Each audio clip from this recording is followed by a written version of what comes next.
disaster, and the mayor was a disaster, but it knocked down crime. But we're pulling out of there. When they need us, we'll know. You'll know. You'll be writing about it. And likewise, Los Angeles, where we saved Los Angeles early on, where the head of the police department made a statement that if the federal government didn't come in, we would have lost Los Angeles. That's long after the fires. That's when they had the riots in Los Angeles. We did a great job. Got no credit for it whatsoever, but that's okay. It doesn't matter. We don't need the credit. But we'll be pulling out when they need us. They'll call, or we'll go back if we have to. We'll go back. But we did a great job in various cities. But the place that we're very proud of is Washington, D.C., because it's our nation's capital. We took it from being a crime-ridden mess to being one of the safest cities in the country. But the gangs that they sent raped, tortured, and murdered American women and children. They were in all of the cities I mentioned, Tren de Aragua. And they were sent by Maduro to terrorize our people, and now Maduro will never again be able to threaten an American citizen or anybody from Venezuela. There will no longer be threats. For years, I've highlighted the stories of those innocent Americans whose lives were so heartlessly robbed by this Venezuelan terrorist organization. Really one of the worst. One of the worst, they say the worst. Americans like 12-year-old Jocelyn Nungari from Houston. Beautiful Jocelyn Nungari, what happened to her? They, as you know, they kidnapped, assaulted, and murdered by Tren de Aragua animals. They murdered Jocelyn and left her dead under the bridge. There was a bridge that will never be the same to so many people after seeing what happened. As I've said many times, the Maduro regime emptied out their prisons, sent their worst and most violent monsters into the United States to steal American lives. And they came from mental institutions and insane asylums. They came from prisons and jails. The reason I say both, they sound similar. Actually, prisons a little bit more hostile, a little bit tougher. A mental institution isn't as tough as an insane asylum, but we got them both. They sent from their mental institutions. They sent from their jails, prisons. They were drug dealers. They were drug kingpins. They sent everybody bad into the United States, but no longer. And we have now a border where nobody gets through. In addition, Venezuela unilaterally seized and stole American oil, American assets, and American platforms, costing us billions and billions of dollars. They did this a while ago, but we never had a president that did anything about it. They took all of our property. It was our property. We built it.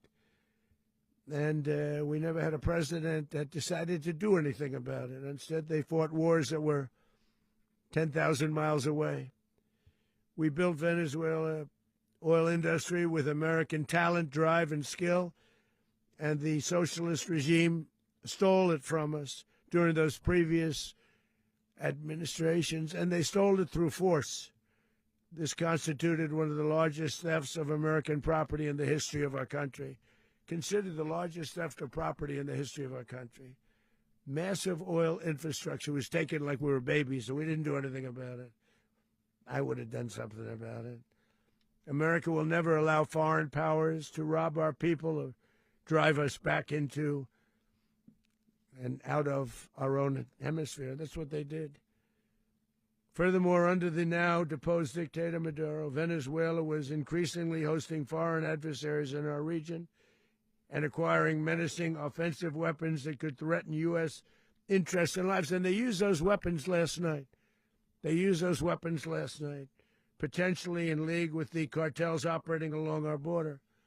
All of these actions were in gross violation of the core principles of American foreign policy, dating back more than 2 centuries. And not anymore. All the way back, it dated to the Monroe Doctrines. And the Monroe Doctrine is a big deal, but we've superseded it by a lot, by a real lot. They now call it the Donroe Document. I don't know. It's Monroe Doctrine. We sort of forgot about it. It was very important, but we forgot about it. We don't forget about it anymore. Under our new national security strategy, American dominance in the Western Hemisphere will never be questioned again.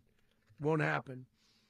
So just in concluding, for decades, other administrations have neglected or even contributed to these growing security threats in the Western Hemisphere. Under the Trump administration, we are reasserting American power in a very powerful way in our home region. And our home region is very different than it was just a short while ago. The future will be, and we did this in my first term. We had great dominance in my first term, and we have far greater dominance right now. Everyone's coming back to us. The future will be determined by the ability to protect commerce and territory and resources that are core to national security.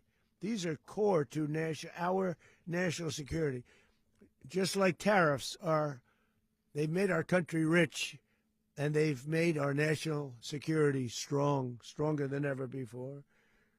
But these are the iron laws that have always determined global power, and we're going to keep it that way. We will secure our borders. We will stop the terrorists. We will crash the cartels, and we will defend our citizens against all threats, foreign and domestic.